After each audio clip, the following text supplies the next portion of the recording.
Bonjour les amis, bienvenue sur PowerTrade, la chaîne des stratégies d'investissement simples et efficaces. Alors commençons par analyser le CAC 40. Vous vous rappelez, hier je vous avais montré que nous avions en fait un trend ici sur lequel nous avions quasiment rebondi, puisqu'on l'avait pas tout à fait touché, ceci dit, mais qu'on rebondissait dessus et qu'il fallait casser ce trend vert pour espérer ensuite aller toucher le trend violet et pourquoi pas le casser, et là dans ce cas-là passer dans une phase super haussière. Donc là nous avons déjà entamé cette première phase. Attendons de voir demain si cette phase numéro 2 se réalisera et si au moins nous toucherons ce trend violet. Là pour l'instant les marchés américains se dégonflent et donc eh bien le CAC en transaction hors séance, eh bien il reflue aussi, donc voilà, il faut pas trop s'emballer. Ceci dit, regardons maintenant nos algorithmes, ce qu'ils prévoient pour donc demain.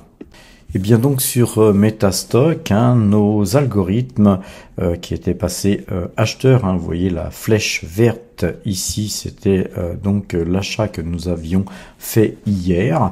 Aujourd'hui donc continuité de hausse, on voit que avec un petit peu de chance, ça pourrait, ceci dit, être un peu difficile, mais continuer quand même demain dans la hausse, d'autant qu'on a cassé ce petit canal baissier que nous avions. Le marché, en tout cas, enfin le CAC 40, en tout cas, se retournerait si 6988 points,12 étaient touchés. Si ces points étaient touchés, nous repasserions vendeur sur le CAC 40 et donc nous couperions notre pause acheteur sur le futur que nous avons en cours et dans le même temps, nous repasserions vendeur. Donc en d'autres termes, nous vendrions deux contrats pour simplement couper et tourner.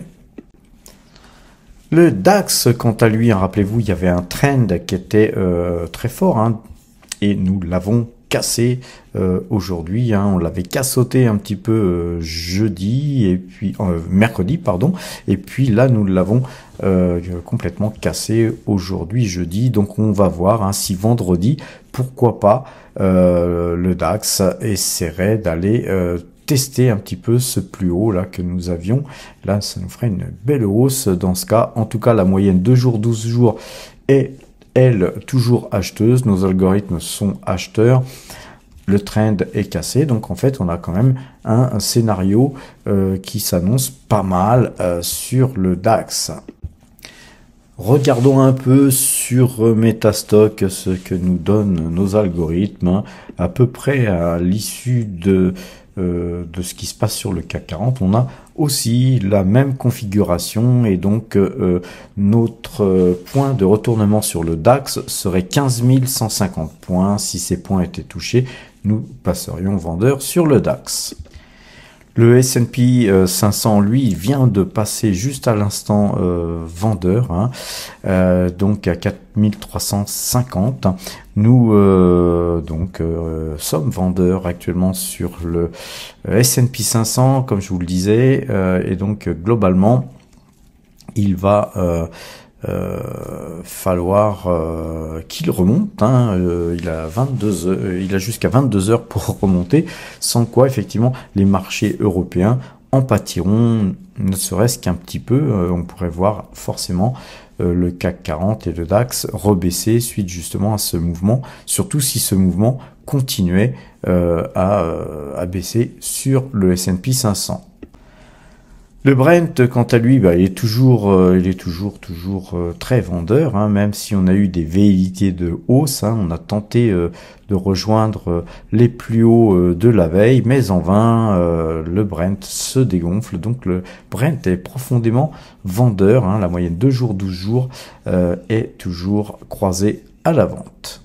Alors concernant Total Energy, rappelez-vous, c'est une valeur qu'on a en portefeuille. On a une très grosse pause sur Total Energy, mais c'est pas la plus grosse pause que nous ayons eue, puisque nous avons à peu près moitié moins de titres qu'au moment où on était très très chargé, mais nous avions allégé à 63 euros et quelques, hein, je sais plus, dans la zone des 63 euros je pense, globalement, cette configuration reste baissière pour moi, même si nous avons eu une jolie hausse aujourd'hui, nous avons une baisse qui se profile à mon avis, vu que le Brent se dégonfle, il a du mal à remonter, dès qu'il remonte un petit peu, il rebaisse de plus belle. On a cassé ce trend là violet qui fait que là vraiment on a une inertie baissière très puissante, la moyenne 2 jours, 12 jours est vendeuse et nous avons une formation en triple top, hein. On a un top ici et un top ici. Là c'est un moment où beaucoup de gens, dont moi d'ailleurs, avions repris confiance sur le titre, sur cette bougie là, et le lendemain vous voyez un petit peu la dégringolade qu'il y a eu.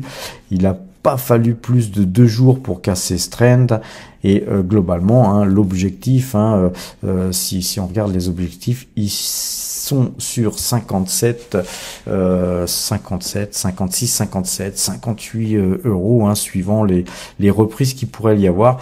On se polarisera sur la moyenne 2 jours, 12 jours, et puis sur un Brent qui repasserait acheteur pour se replacer encore sur ce titre. Alors les amis, hier j'avais vendu 100 titres Pernod Ricard, hein. Je vous rappelle qu'il nous reste néanmoins encore 350 titres en portefeuille, c'est pas rien. Je vous avais bien précisé hier que c'est pas parce que j'avais plus confiance en ce titre et que je pensais que la hausse était terminée sur ce titre que j'ai pris quelques bénéfices. Il est opportun, les amis, de prendre des bénéfices envers et contre tout, même signaux graphiques. C'est très très important de prendre une partie de ces bénéfices quand il y en a, et puis de laisser courir le reste.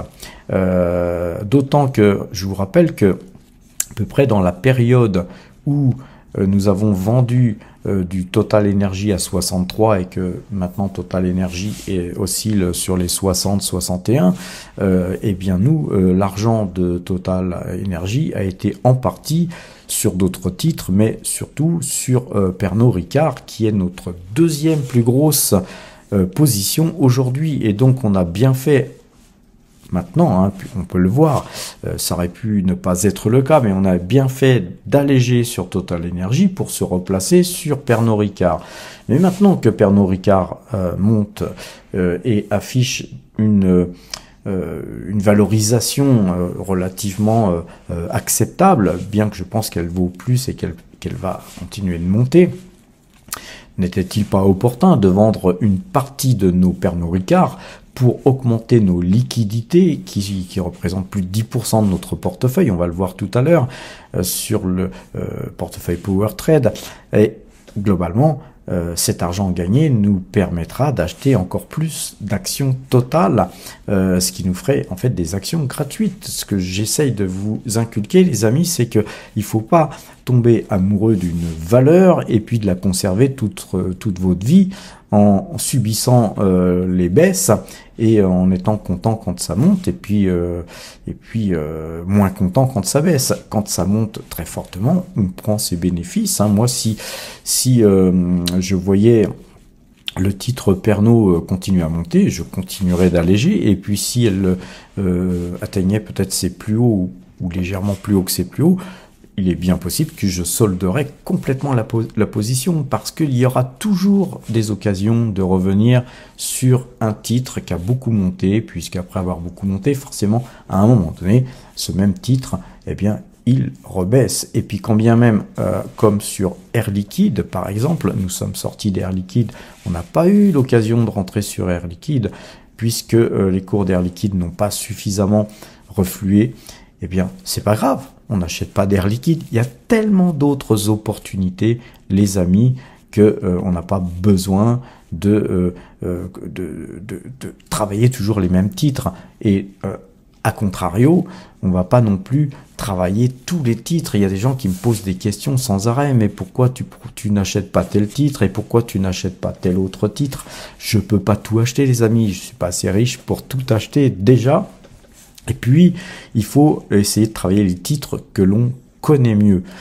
Quand on connaît un titre, on a tendance à connaître la réaction des autres investisseurs, parce que c'est un petit peu ça, graphiquement, on regarde les graphiques et on étudie ce que font les autres investisseurs sur ce titre. Ça nous permet de savoir qu'à certains points, il y a des investisseurs qui reviennent sur ce titre, et quand on connaît bien un titre, eh bien pourquoi aller travailler 150 000 autres titres alors que moi, avec 35, 40 titres, je m'en suffis amplement, les amis.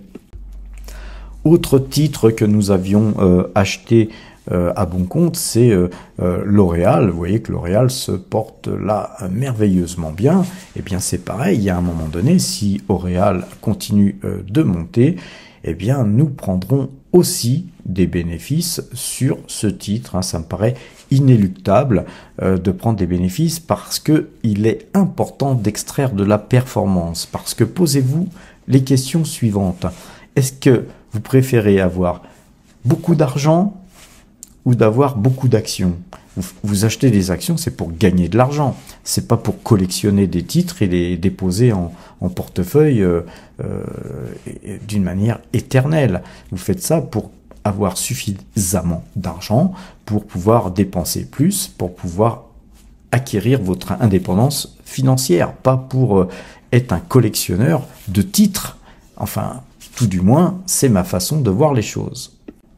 Alors, sur les graphiques, donc sur TradingView, on va regarder encore un dernier titre qui me paraît faiblard, c'est Realty Income. Rappelez-vous, hein, je vous avais dit que cette zone-là, hein, qui correspond à cette zone-là, on va la tracer pour que vous puissiez mieux peut-être comprendre, parce que voilà, parfois je m'adresse à des gens qui comprennent très bien, et puis parfois il y a des gens qui sont débutants, et donc il faut pouvoir expliquer à tout le monde ce qu'il se passe. Et voici ce qu'il se passe. Vous avez ces trends-là, ce trend-là qui est ici, qui est axé sur ces deux points. Ces deux points ont été très forts puisqu'on a essayé de remonter sur, on aurait pu tracer jusque-là, hein, sur ce point-là, et puis on a descendu pour reprendre de la force, on a baissé pour reprendre de la force, pour essayer de casser donc ce niveau, et ce niveau n'a pas été cassé. Donc on a redescendu très fortement. Il faut savoir que pendant toute cette période, il y avait, à mon avis, du délit d'initié, puisque pas mal de gens savaient ce qui était en train de se tramer. Vous savez que dans une société comme Realty Income, il y a des salariés, il y a tout un tas de gens qui savent des choses, et eux ont aussi des titres, ils ont des participations bénéfices, etc., etc. Et quand ils sont au courant de choses négatives sur leur propre société, eh bien ces gens-là, ils vendent. Ça peut être aussi le PDG de la boîte, hein, qui informe quelques amis qu'il puisse avoir autour de lui, sa famille, etc. Et donc tous ces gens-là, hein, ça représente toutes ces petites bougies rouges que vous voyez là, une petite ribambelle de bougies rouges qu'on fait écrouler littéralement le titre. Alors, ensuite, effectivement, le titre, il redevient intéressant, et puis il y a aussi beaucoup de gens qui sont un petit peu amoureux du titre, et alors pour eux, à chaque fois que ça baisse, c'est l'occasion de rentrer. Ce sont des gens qui font de la DCA. Encore une fois, je vous rappelle que la DCA, preuve en est, quand vous regardez ce graphique, c'est dangereux, parce que vous savez jamais jusqu'où ça va vous mener. Alors que l'analyse graphique, elle vous dit que la moyenne 2 jours, 12 jours, elle est vendeuse. Tout ça, c'est vendeur, c'est vendeur. Pourquoi acheter ? C'est aussi simple que ça. Là maintenant, vous avez des velléités de hausse. On trace un trend. Ce trend, il peut pas être cassé. Pourquoi acheter? La moyenne 2 jours, 12 jours repasse vendeuse. Pourquoi acheter? Là maintenant, elle croise acheteuse. Effectivement. Donc effectivement, ça devient intéressant. Moi, je m'intéresse au titre. On en a en portefeuille. On a même une grosse ligne en portefeuille. Donc vous voyez, quand je suis baissier sur un titre que j'ai en portefeuille, c'est pas parce que je souhaite pouvoir l'acheter plus bas. puisque je l'ai en portefeuille. Donc je suis pas du tout orienté par ma position. C'est simplement une lecture graphique de la situation. Et là, on voit que on n'a pas réussi à casser ce trend d'une manière définitive en clôture. Ce qui fait qu'aujourd'hui, eh bien, le titre, là, actuellement, il perd 2,21% et que ça me paraît bien parti pour repartir à la baisse. Et donc, nous allons attendre avant de revenir sur ce titre, car nous allons revenir sur ce titre à des meilleurs prix, parce que le plus important, les amis, c'est pas le nombre de titres que vous avez en portefeuille Realty Income ou autre d'ailleurs, c'est tout simplement à quel prix vous avez acheté ces actions. Alors, quels que soient les bilans d'une société, beaucoup de sociétés ont des graphiques complètement pourris alors qu'ils affichent des bons chiffres. J'en veux pour preuve Téléperformance. J'ai fait une vidéo là-dessus, même plus, j'en ai parlé plusieurs fois.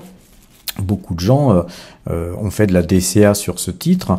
Eh bien, voilà le résultat. C'est un titre qui s'est écroulé malgré des bons résultats. Eh bien, en fait, Realty Income est un petit peu dans cette situation-là aujourd'hui.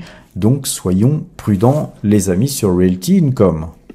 À présent, les amis, justement, regardons un petit peu à quel prix j'ai vendu mes 100 Pernod Ricard hier, car hier, j'ai oublié de vous montrer à quel prix ça a été exécuté. Donc, nous avons été exécutés pour 100 titres Pernod Ricard à 170,35 €. Vous savez que je montre tout, puisque, effectivement, que ce soit des bons trades ou des mauvais trades, il faut tout montrer pour une bonne compréhension, de façon à ce que tout le monde puisse comprendre et aussi vérifier tout ce qui est dit sur cette chaîne, parce que c'est à mon avis, je vois trop de gens, des fois je vais regarder ce que certaines personnes fournissent comme information, et parfois c'est un petit peu léger. Et surtout, personnellement, moi je pense que quand vous voulez vous montrer, je dirais entre guillemets, en donneur de leçons, eh bien il faut prouver votre valeur, il faut prouver ce que vous gagnez,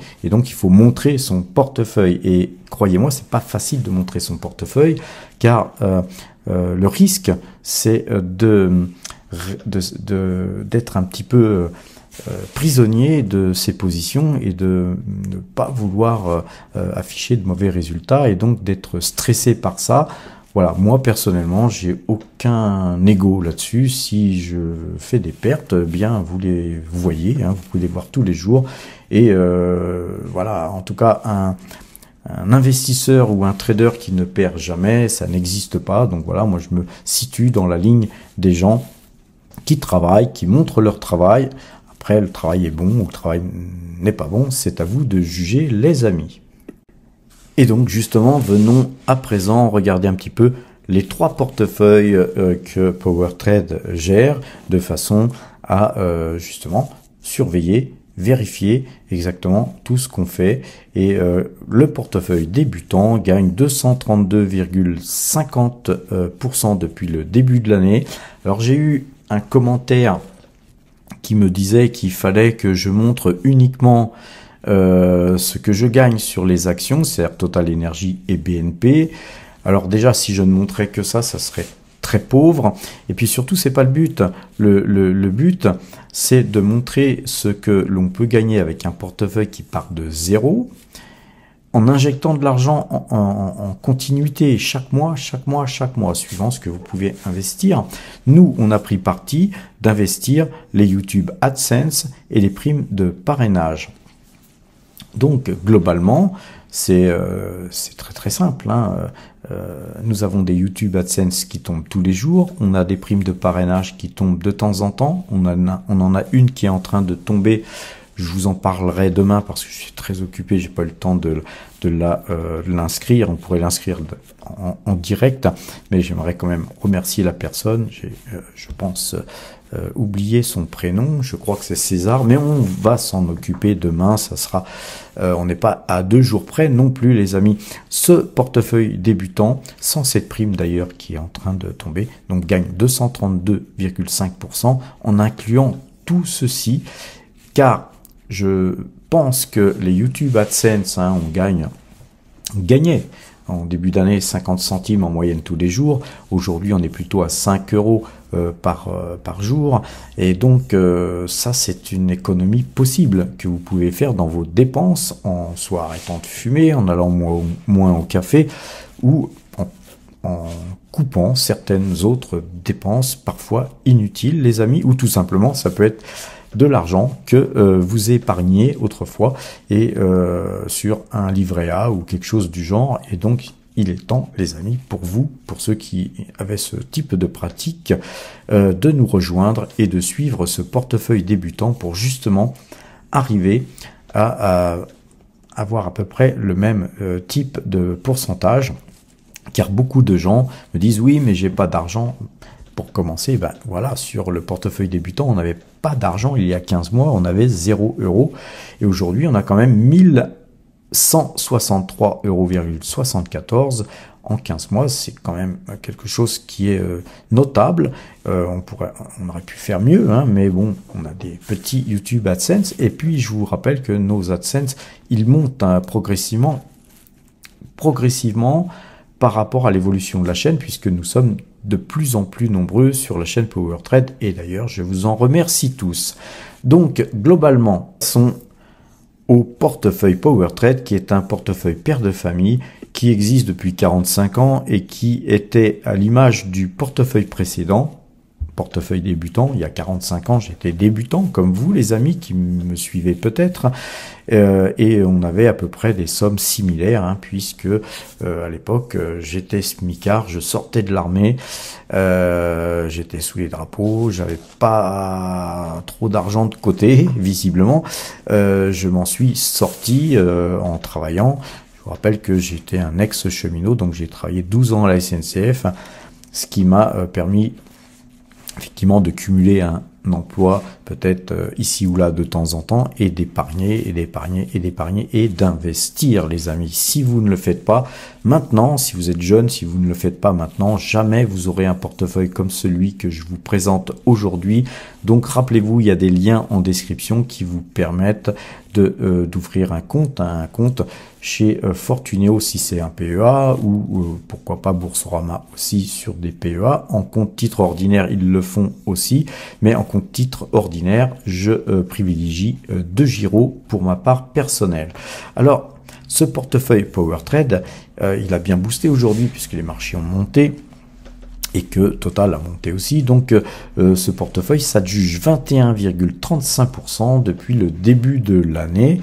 C'est une performance relativement très bonne, hein. Je la juge très bonne, moi personnellement, par rapport à ce que je sais des marchés, de ce que je sais que les gérants ont l'habitude de faire dans ce type de marché. Et puis vous pouvez vérifier, hein, allez voir ce que font les fonds ou même les traders CAC 40 ou S&P 500, etc. Vous apercevrez que notre performance, hein, sur PowerTrade est tout à fait honorable. C'est 159 669 euros qui sont donc engrangés depuis le 1er janvier 2023.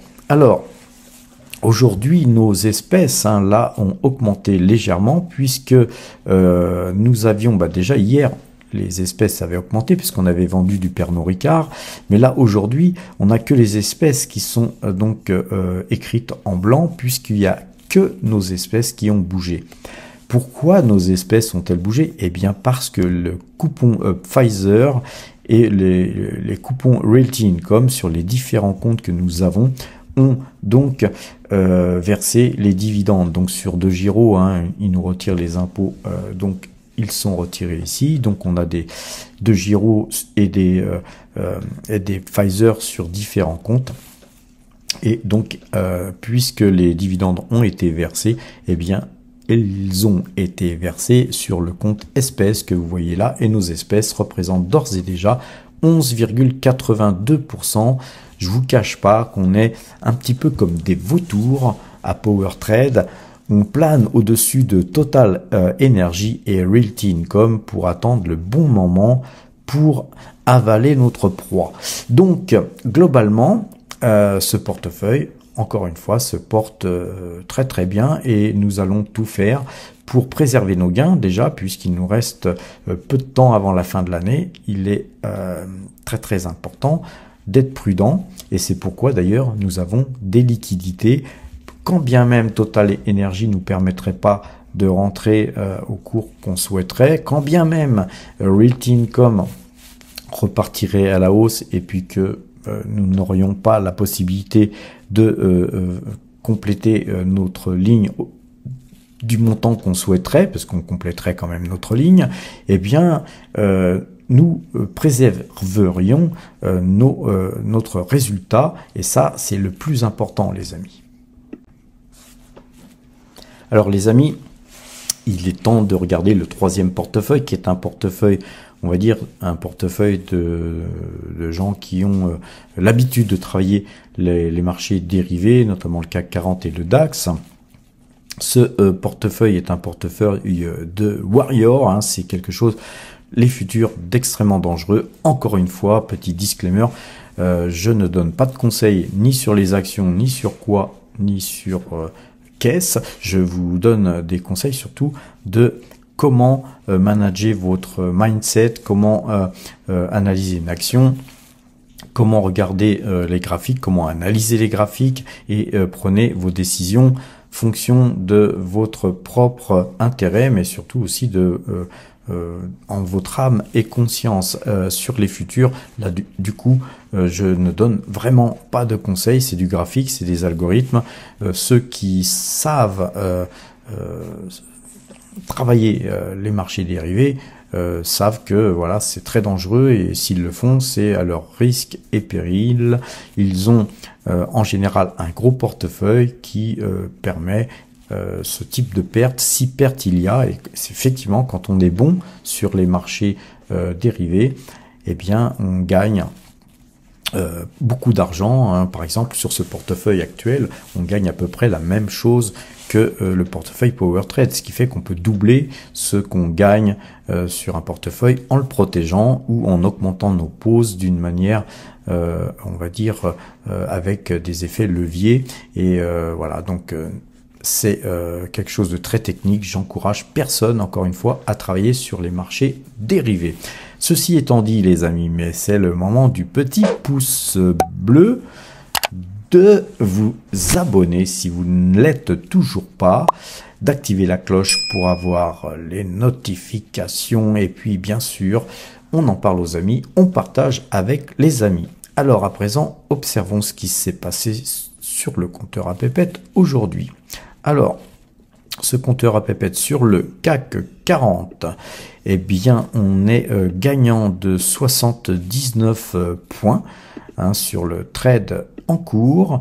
Et puis, donc, c'est 2764 points qui sont engrangés depuis que nous traitons cet indice.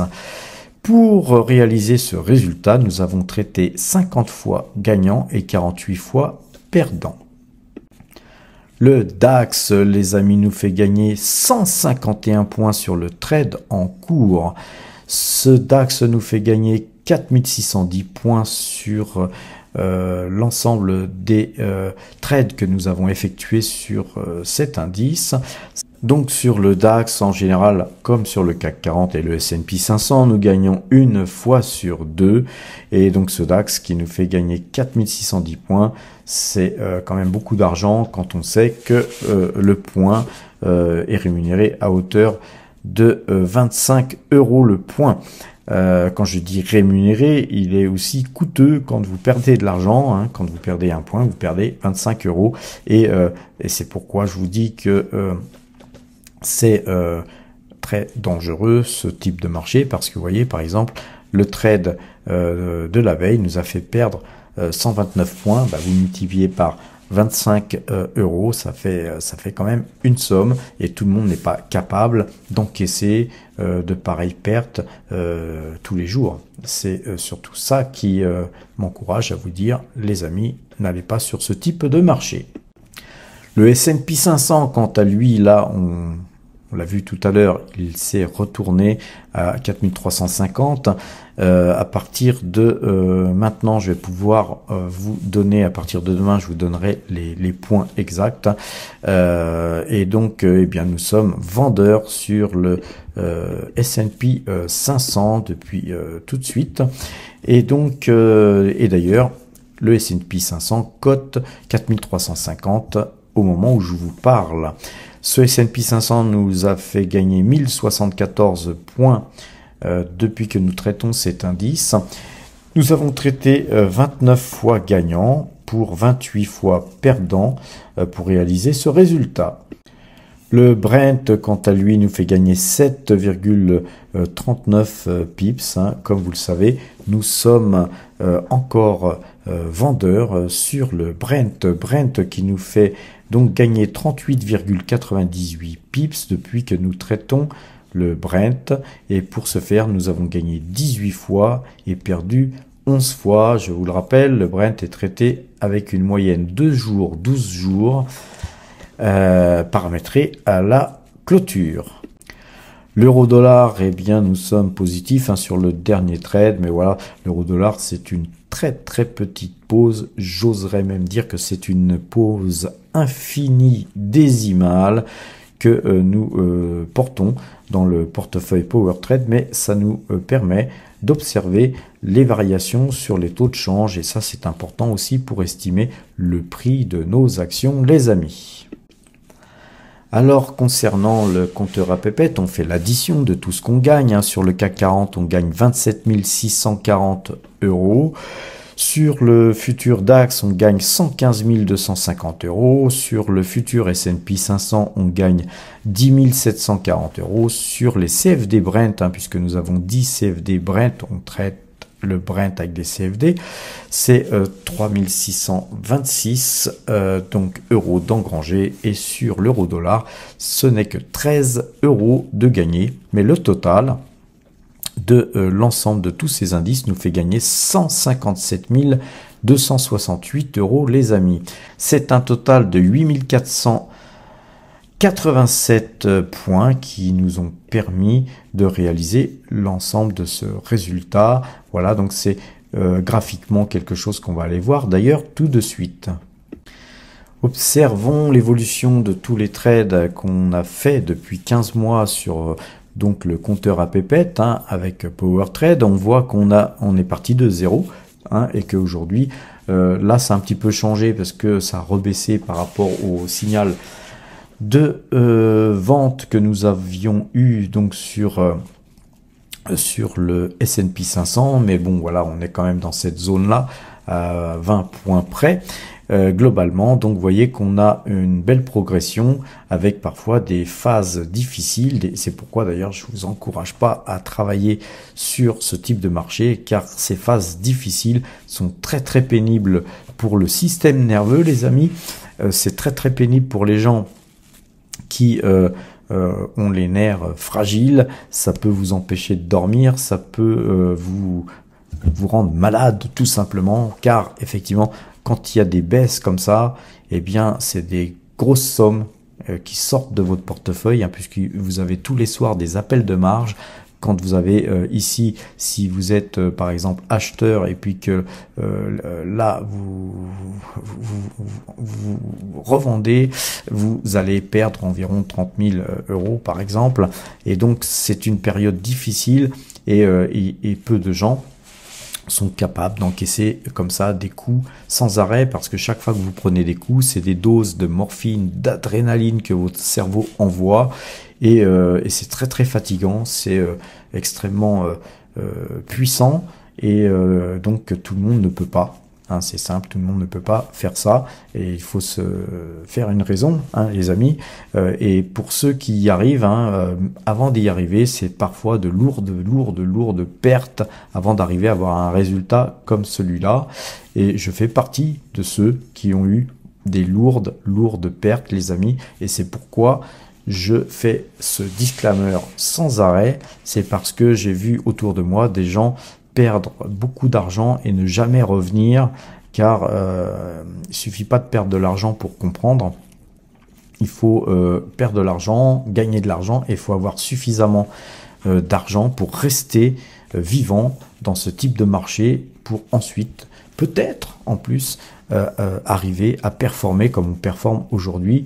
Donc ne voyez pas de fierté mal placée de ma part, c'est tout simplement voilà ces résultats que je vous montre. Même pour moi, ces moments-là ont été extrêmement difficiles. Donc même si je ne laisse peut-être des fois rien paraître, eh bien c'est quand même toujours difficile de perdre de l'argent dans certaines périodes. Et donc il faut l'admettre, hein, les amis, il faut l'admettre.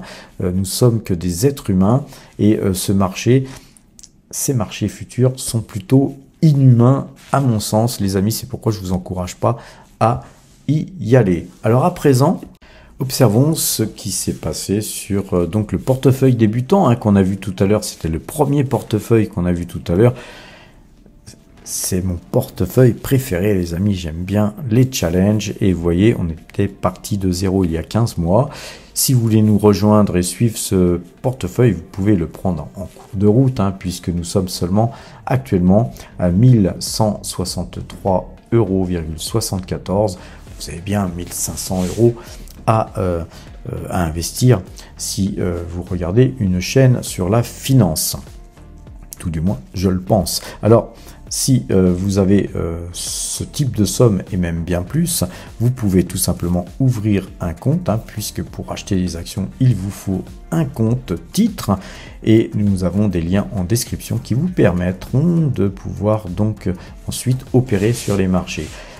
Les gens qui évidemment utilisent ce lien de parrainage pourront toujours m'appeler si vous avez des petits problèmes de démarrage, notamment savoir comment passer un ordre, comment regarder le carnet d'ordre, quel titre acheter, si vous avez plusieurs idées, de m'en parler peut-être avant. Encore une fois, je ne suis pas un conseiller financier, mais je pourrais peut-être vous empêcher de faire des bêtises, et même des grosses bêtises. Voilà les amis, je pense vous avoir tout dit sur ce qu'il y avait à dire sur la journée d'aujourd'hui, la journée de demain. Je vous souhaite une excellente fin de soirée. Portez-vous bien et à demain.